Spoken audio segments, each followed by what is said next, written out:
I just want to say a little bit about where we are in terms of union membership at the moment. I think there's a good news story to tell about union membership in this country at the moment. Since 1998, our membership has held steady. For those of you who were organising between in the late 70s and throughout the 80s will know that from 1978 to 1998 we lost something like 6 million members. Our membership went down every single year. The proportion of the workforce that we organised fell from over 55% to less than 30%. Union membership effectively in this country fell off a cliff during the 80s and early 90s.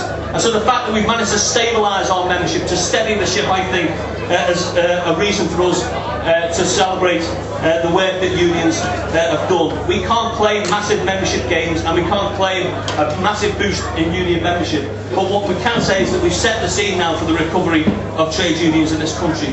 Since 1998, and Vicky referred to the launch of the Organising Academy, we've seen a whole range of unions, I think, engage in probably the most sustained and focused organising drive in a generation in this country.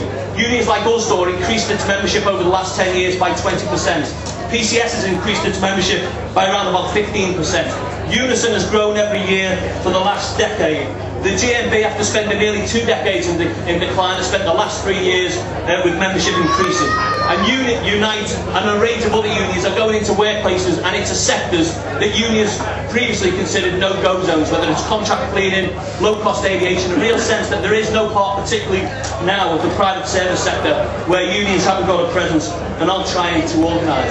So a good news story over the last 10 years, but certainly not a story that gives us any room for complacency at all. At the TUC we had our best ever year in terms of recruitment this year, new members. Our total affiliated membership grew by 65,000, which is good, but it represents around about 1% of our existing membership. And we know that if we grow by 1% a year, that's going to be a long and hard road to recovery. So we need to think about how we scale up our organising efforts and how we go out and reach out to that next generation of union members and activists and move from tens of thousands of new workers being organised to hundreds of thousands of new workers being organised.